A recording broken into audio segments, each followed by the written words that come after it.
At home, Cardinals. First pitch is 1:10. Let's take a look at your roads with your WTMJ time saver traffic. It looks like on I-94 East, 3 miles beyond the ramp from Highway 83, right shoulder's blocked because of a disabled vehicle. And if you're headed to the Brewers game, go to brewers.com/traffic to keep a look at the roads. Also, it looks like from now until 5 o'clock tonight, according to AAA, it is peak heavy traffic time. Here is your WTMJ 5-day forecast. Mostly sunny and warm. Tonight, a low of 60. Tomorrow, sunny and warm, a high of 85. Wednesday, chance of showers. Partly cloudy throughout the day, a high of 73. Thursday, mostly sunny, a high of 68. Friday, mostly sunny, a high of 71. Right now in Milwaukee, it's 74 degrees and mostly cloudy. Outdoor Living Unlimited, WTMJ News Time, approaching 2:06. This is Brewers Warmup with Dom Cotroneo. Hear lineups, manager insights, and a preview of tonight's game right now. This is Brewers Warmup. Here's your host, Dom Cotroneo. Okay, happy Memorial Day. Let's have some fun. Brewers and Cardinals. The NL Central is re-engaged after sweeping the Cubs last week, having a split against the Cardinals earlier in the month. Time to return the favor here at American Family Field because all 3 games are going to be played. Shout out to the roof. And happy Memorial Day to you and to everybody celebrating, lest we forget why we celebrate today and for the poppies that will be on the jerseys on this Memorial Day. Now, as we get ready for the Cardinals and the Brewers, it is another holiday in the good land. It is Jacob Mizorowski's start day. What a season it has been so far for the Miz. 4-2, a 1.89 ERA, currently riding a 24 1/3 scoreless inning streak. But we got some other numbers that are eye-popping to remind you of how great things have been going for the Miz. Now, it's a tough assignment on the other side. Matthew Liberatore, the surface numbers don't tell the whole story for the lefty. 2-2, a 4.70 ERA in 10 starts. The walks have been a bit of an issue for Liberatore, but he will get the ball opposite the Miz today. Tomorrow, it'll be Kyle Harrison getting the ball for the Crew, and then the Cardinals will be countering with Michael McGreevy. Wednesday's starter is not announced. For the Brewers, that is. It'll be Dustin May on Wednesday for St. Louis. There is speculation that could be Brandon Woodruff for the Brewers. He did just complete a multiple-up bullpen earlier today. We will await the feedback on that from Woody and from Pat Murphy, maybe post-game today, to find out if he is the man for Wednesday's start. But that's up ahead. This is now, let's go ahead and get you those starting lineups. It is Memorial Day. The Brewers are in first place at 30-20. The Cardinals on their heels at 29-22. Here is Pat Murphy's lineup card. Jackson Chourio will lead things off once again. He is playing left field. Bryce Terang hits second and plays second base. William Contreras, he had a good weekend, had a hit in all 3 games against the Dodgers. He is behind the plate batting third. Christian Yelich back in the order after a day off yesterday. Yelly DHing as the cleanup man. Andrew Vaughn will hit fifth. He's playing first base. Luis Rengifo back in the order after the last 2 days off. Rengifo's the third baseman batting sixth. Blake Perkins will hit seventh. He gets the nod over Sal Frelick today, giving Sal a day off. More on that in a moment. Batting eighth, it'll be Garrett Mitchell, one of the few lefties in the order that has been platooned ordinarily throughout the year, but today is getting the start against Liberatore. And Joey Ortiz finishes the order as the shortstop, batting ninth for Milwaukee. Again, Chourio, Terang, Contreras, the top third. The middle is Yelich, Vaughn, and Rengifo, and the bottom third is Perkins, Mitchell, and Ortiz. Over on the other side for Oliver Marmol and their lineup card, J.J. Wellerholt. He slowed down since the last time the Brewers have seen the rookie, but he still has been off to a fabulous start to his big league career. He's the second baseman. Ivan Herrera, DH. He's always been a thorn in the Brewers' side. He hits second. Alec Burleson is at first base, batting third for St. Louis. And the story of Jordan Walker continues. 15 homers to lead St. Louis. He's the right fielder hitting cleanup. Nolan Gorman hits fifth. He's over at third. Mason Wynn is the shortstop in the sixth spot. Batting seventh, it'll be Brian Torres up. Puerto Rican prospect for St. Louis, made his big league debut over the weekend. He's in left. Pedro Pajes behind the plate. He's also been tremendous at throwing out base runners like William Contreras. He hits eighth, and Victor Scott II is the center fielder, rounding out the order for the Cardinals. One more time, It'll be Weatherholt, Herrera, Burleson. The middle has Walker, Gorman, Wynn. And the bottom is Torres, Pajes, and Scott. And one more time, the pitching matchup, Matthew Liberatore for the Cardinals and Jacob Mizorowski for the Brewers. On this Memorial Day, the Brewers, they have had some kind of wacky games over the last couple of seasons on Memorial Day. You may recall a couple of years ago, it was actually Craig Counsell's first game back in Milwaukee, and the parade of boos that we heard here in the stadium for Craig's first game in a Cubs uniform. Or even last year, a great pitching matchup, Garrett Crochet dueled Jackson Churio, took him deep. The Brewers won a 2-1 ball game over the Red Sox. That was really the start of the turn of the season last year, because sometimes keeping it in perspective year over year is important to do, and we're only 50 games into this. There's still so much to go, a third of the way into the season. But at Memorial Day last year, the Brewers were still under 500. They were 27-28, and to correct myself, they won that game 3-2 over Garrett Crochet and the Boston Red Sox, as home run hit by Jackson Churio was the only homer hit in that contest as a leadoff blast off of Crochet. I mean, just looking at that bullpen usage as well, Chad Patrick started, DL Hall got the win out of the pen, Abner Uribe and Trevor McGill all pitched in the contest. And we could see something similar today with the losses the last two games to L.A. means the bullpen is fresh and ready to go. Chad Patrick good to go. Uribe good to go. Ashby, McGill. You get the point where the Brewers can be in a tight game and be able to handle things against St. Louis, who have been the surprise of baseball, not just the National League. I mean, the playoffs don't start today. But if they did, St. Louis would be in the playoffs as the number 2 wild card. They would be going to San Diego. Now, when you look at the bottom half of the National League, as we kind of do this, 1/3 of the season checkpoint right now, where Atlanta has been unbelievable to start the year at 36-18. They are leading the National League. The Dodgers now at 33-20. The Brewers are at 30-20 as the other two division leaders. Then there's kind of a bit of a glob in the middle of the National League right now. San Diego, and I don't know how they keep doing it, they're at 31-21. The Brewers won the series head-to-head with them. San Diego has the 1 wild card. St. Louis has the 2 wild card. And the Cubs are still hanging on to that final wild card despite having lost 8 in a row. And that's on the heels of winning 10 in a row. It's pretty wacky of what's going on down there on the north side. Arizona's not dead yet. They're 4 games above 500. They're going to get better when Burns and Puck and Martinez come back. They're a dangerous team. Cincinnati has come back down to earth. Pittsburgh has come back down to earth. But yet, this entire Central Division is still above 500 on Memorial Day. That is pretty spectacular when you think about everything that some of the big market teams are going through right now. Philly's under 500.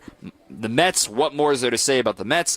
The Giants continue to be a train wreck, so it's a reminder that competent front offices tend to know what they're doing.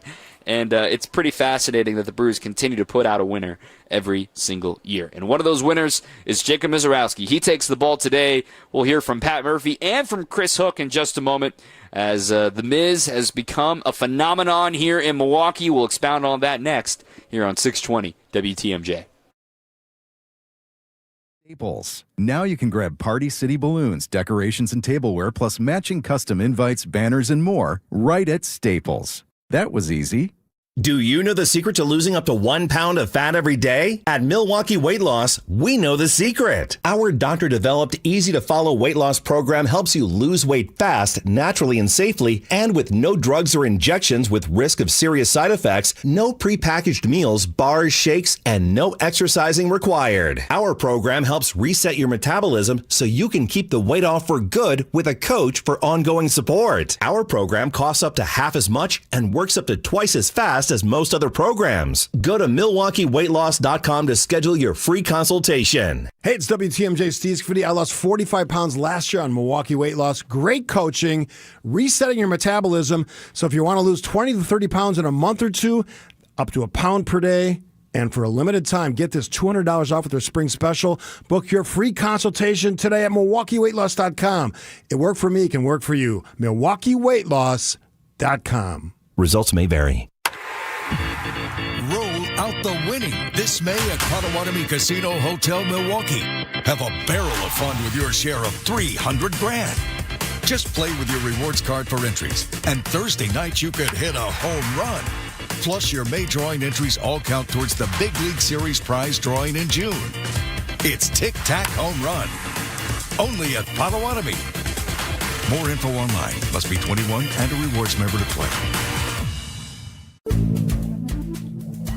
Good Karma Brands is proud to be an equal opportunity employer, providing equal employment, development, and advancement opportunities to all teammates and applicants. To learn more about careers with us, please send an email to talentacquisition@goodkarmabrands.com. That's talentacquisition@goodkarmabrands.com. Now, more of Brewers Warmup on WTMJ. Start talking Miz. That's what anybody wants to talk about today, right? As the Brewers ace is taking the mound, their opening day starter. He's been tremendous lately. He's thrown 24 1/3 consecutive scoreless innings. It's currently the third longest active streak, which is kind of wild to think about, given how much talent there is around the game that all have active scoreless streaks. Currently, the only other starter with a streak like that is Christopher Sanchez, 37 2/3 innings. He's probably the main competition for Miz right now when it comes to National League Cy Young. And Raisel Iglesias, down with Atlanta. He's got 28 consecutive scoreless innings right now. But in those 24 for Miz, he's only allowed 9 hits and just 5 walks. The whip has been off the charts. And in case you're wondering, what's the franchise record for scoreless consecutive innings? It's Teddy Higuera back in 1987. 32 consecutive scoreless innings is the record. So if Miz goes 8 shutty today, then it's a new franchise record for the Miz and the crew. Now, he went 6 shutout his last time against the Cubs. His velo was a touchdown, but that was without the adrenaline that he talked about. Maybe with a sellout crowd here today, the adrenaline will be back. But nonetheless, don't be fooled. Miz has thrown the 86 fastest pitches by a starting pitcher this season. Velo, velo, velo is the name of the game. The strikeouts are through the roof. The secondary stuff continues to shine. But in the words of his manager, Pat Murphy, there is still a lot to learn, but it's become quite the phenomenon to watch Jacob Mezorowski pitch in his home ballpark. Yeah, I mean, he's still a young pitcher, and there's still maturing to be done. He's been fantastic in so many ways, off the field, on the field, in the clubhouse. He's been great. He's really matured, earned the respect of people. But yeah, it's a lot on him. It's a lot. And pitching, as we all know, it isn't just push button. You go out there and do it. They all go through different things. They all get to the top different ways. Miz has been so quick, a couple hiccups, but so quick. Yeah, he's got a lot to learn, a lot to go through. Again, he's realizing his stuff plays in zone, and I got to keep attacking in zone. And a lot of that is delivery. A lot of that is his delivery and his focus and his tempo, his rhythm. He's been very precise with the heater. You think about it even to last season, we'd see the big wild misses. As Brian Anderson likes to say, he hit the bull, kind of like Bull Durham, as you would say. But that even has been reined in. But when he's realizing his pitches in the zone and that work, when you're taught as a pitcher to hit the edges, to hit the corners, because that's where you're least likely to get damage, which makes perfect sense, of course. But when you're looking at the best pitchers in the game, can they throw strikes and still get swing and miss? Can they throw strikes and still not have success against them, right? The two stats that we look at when it comes to plate discipline to evaluate how you're doing at avoiding contact, regardless of, was it a strike or a ball, right? So you look at zone contact, just like it sounds, how often of the pitches in the zone and of those pitches that are swung at, how often is the opponent making contact? Now, league average is going to be right around 85, 86% because these are big league hitters. They don't miss pitches in the zone. Jacob Mezorowski is second in Major League Baseball with a 76% zone contact. So meaning a quarter of the pitches thrown in the zone that are swung and missed at, right? If you're getting a fourth of your pitches swung and missed at in the zone, those are the most valuable strikes you can get. The only guy ahead of him is Dylan Cease, and it's percentage points ahead of him. The other one that we look at is out-of-zone contact, meaning when sometimes a batter chases a pitch outside of the zone, it's enough that they can get enough bat on it, and maybe they're not fooled badly enough that they can get quality contact on it. But if you're getting chase on top of velocity, on top of all the levers being thrown at you with his extension and the other things he does so well, out-of-zone contact tells you that when they're fooled, they're fooled. They're making a mistake, the hitters are, at trying to swing at that pitch. And once again, Jacob Zarowski is second in baseball in this statistic, too, only behind Jacob deGrom, who has been the guy that he's been compared to quite a bit in the early stages of his career.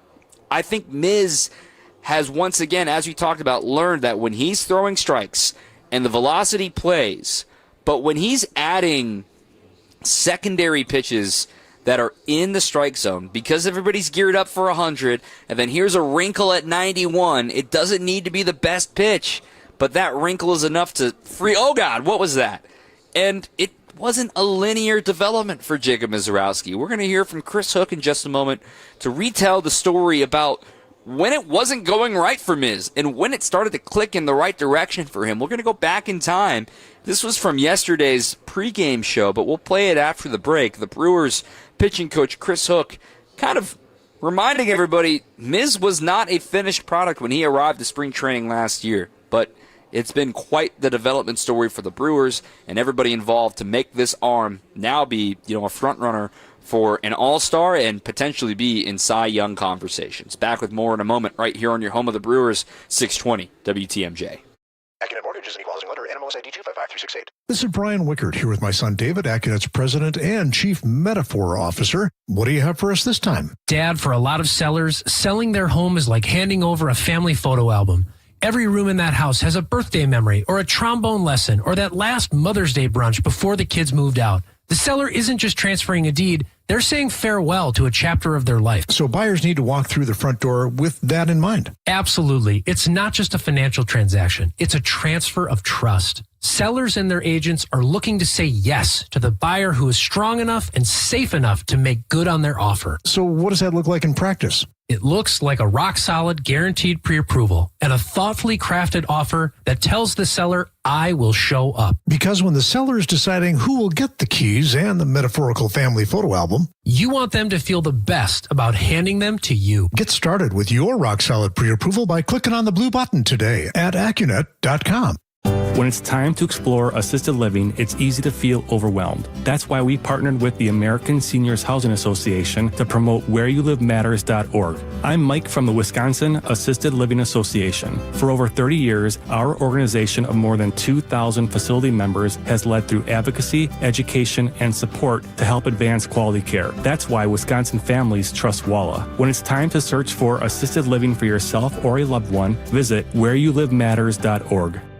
Now that the weather is becoming wonderful, let's think less work, more play. Let Outdoor Living Unlimited replace that deck, build the outdoor kitchen, add a covered structure. How about an automated pergola with automated screens? Let us build a space for you that you'll never have to paint.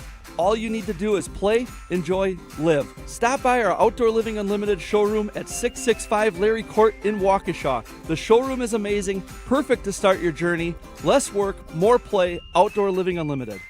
Back to Brewers Warmup on WTMJ.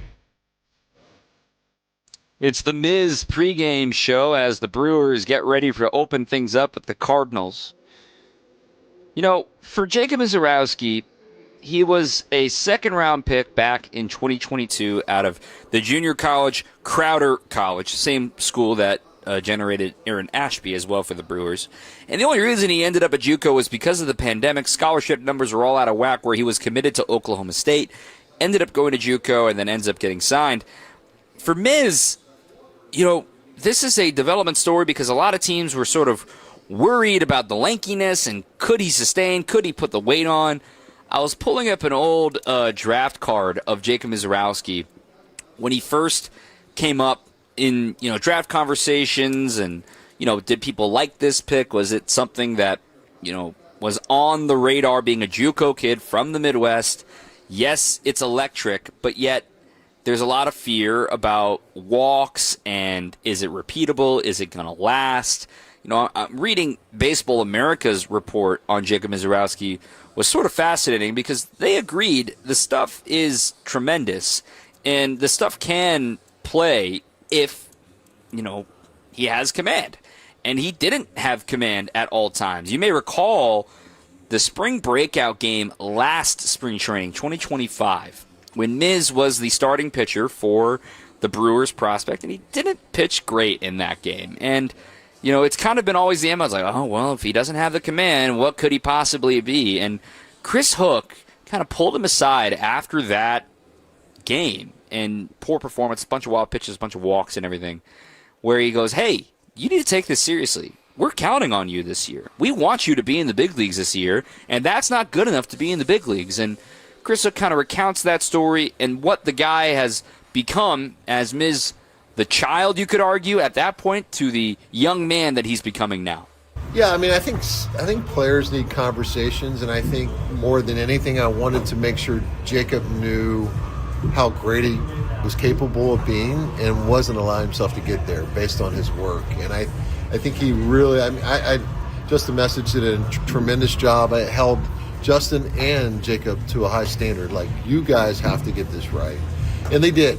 They did a really good job. Jacob has made a lot of adjustments on how he works, what works well for him, the maturity part of that. Like, he has to do these things to kind of find out what works. I think he's in a really good spot. I mean, the work in between has been outstanding, and it continues to evolve. And to me, it's just like, how cool when you have a foundation of understanding of yourself where you can start blossoming and understanding pitch shapes and, hey, I'd rather do that in that count. Like, so if you don't have the foundation, you can't do the other, right? And I think sometimes, like, we want to skip that foundational part of things, and to really lean in on it, and for him to have that much growth is really incredible, and a great credit to him. Like, now he has a better understanding of why I might have had a stern conversation, and again, he's as great as we thought he could be. It's been tremendous to watch Jacob Misiorowski grow up the way that he has. Let me just read you Baseball America's scouting report on Miz when he was drafted. At just 20 years old, mind you, the grade was a 50 on the 20/80 scale, so above average, but the risk was considered extreme. Quote, Misiorowski is a massively projectable JUCO arm, junior college, with plenty of stuff to get excited about. Listed at 6'7", 190 pounds. Yeah, he's gained some weight since then. Misiorowski is long and lean with plenty of room for future strength gains, but long limbs that cause him trouble in repeating his delivery. This spring at Crowder Junior College, the right-hander posted a 2.72 ERA over 15 starts in 76 innings. He struck out 136 but walked 45. His control was well below average early in the season, but he made progress and improved his strike throwing later in the year as more and more teams started running in to see him. So that's just a little taste of what of it. And then the very end of it here, Misiorowski gets good extension off the mound and has a lower release height, which would allow his stuff to play up even more. He'll continue improving his command within the zone and develop a third pitch to profile as a starter. But he has back of the bullpen upside stuff.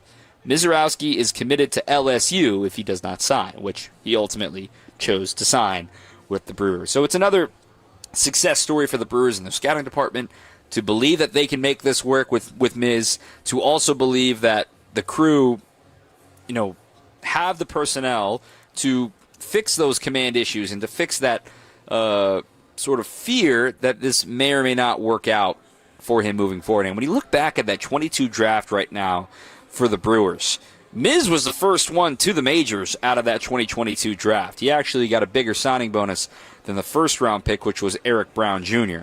But then, otherwise, in that draft, it was kind of a in-between draft where the Brewers have had, Brian Fitzpatrick make the show out of 2022. They haven't had anybody else make the show, but it was the next year, the 2023 draft, that the Brewers have really shown that they have a propensity for drafting. Craig Yoho made the show out of that one. Tate Keener will be in the show at some point in the next 2 years. Cooper Pratt, of course, was in that draft as well.